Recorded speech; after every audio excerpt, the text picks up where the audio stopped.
Although Russia was a major European power around the era of the First World War, its status on the continent was diminished by military losses, peasant revolts, and civil war. The series of events known as the Russian Revolution was the reason for Russia's early exit from World War I. The effects of this revolution were felt throughout Europe for years after.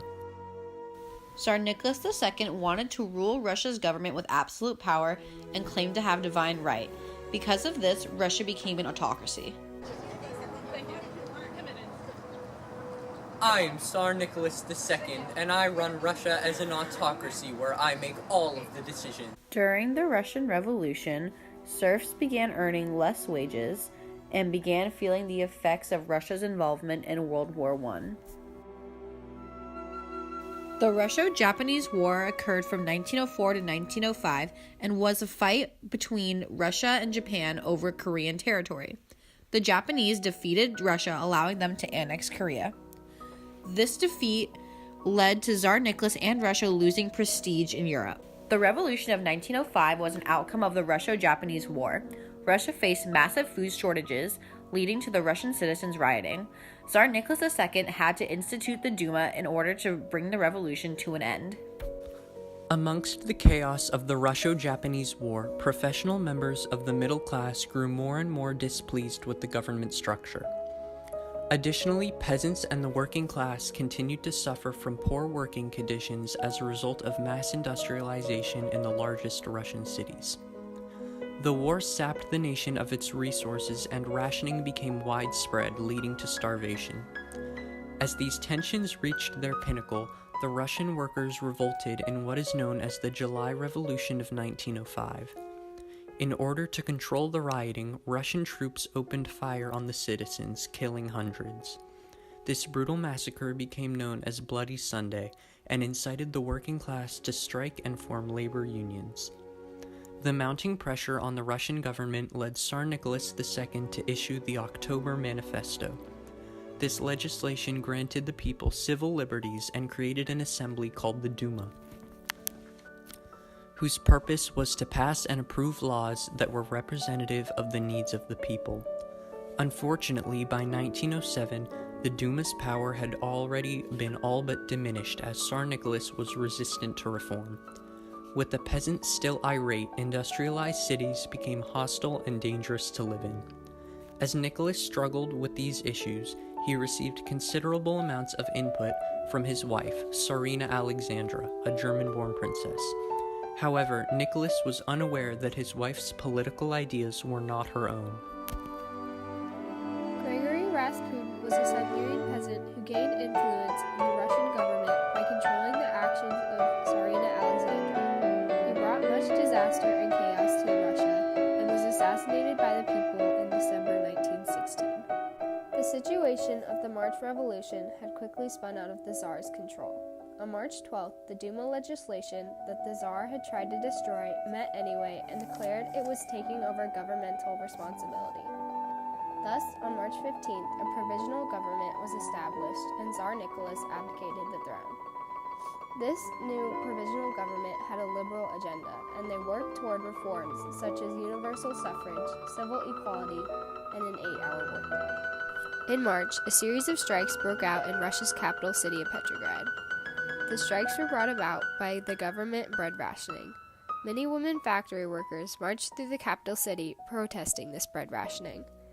These working-class women were soon joined by other workers, and together their general strike succeeded in shutting down all factories in Petrograd on March 10th.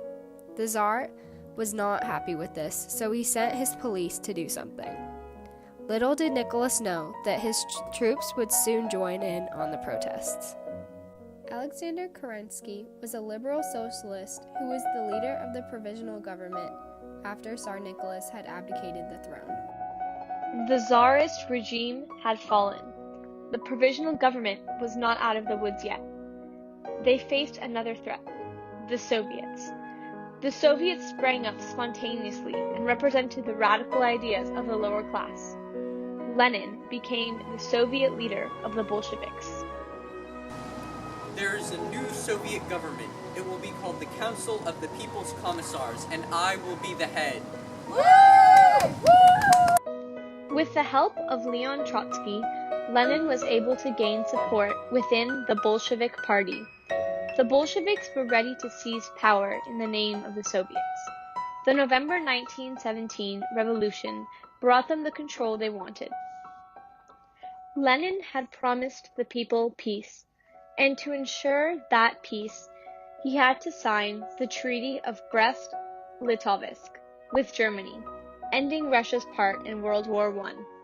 This also took Russia out of the Triple Entente.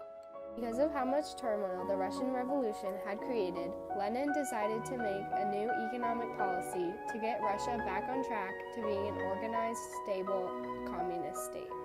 The Russian Civil War. With the retreat of many German forces at the end of World War I, many Western Russian territories such as Poland, Lithuania, Latvia, Finland, and Estonia declared independence. There were 5 major factions: the Red Army, which was the emerging Soviet regime; the White Army, that fought for the return of the Russian Federation; the Green Army, which consisted of Ukrainian forces attempting to establish sovereignty in the southwest region of the former empire; the Anarchists, which were under Nestor Makhno; and local warlords. Early in the Civil War, there were many attacks on minorities such as the Poles, the Mennonites, and especially the Jews.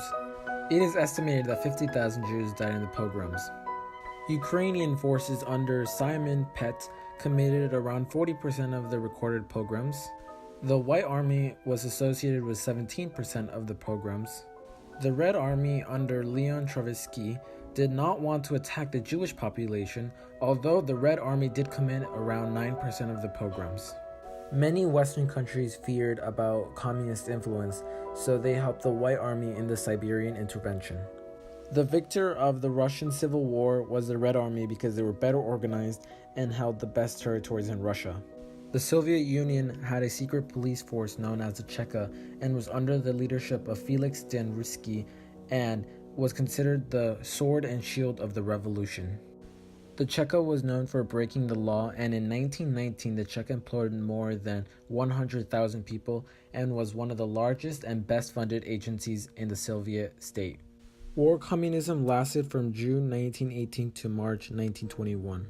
The policy's main features were the expropriation of private businesses and the nationalization of industry throughout Soviet Russia, and the forced requisition of surplus grain and other products from the peasantry by the state.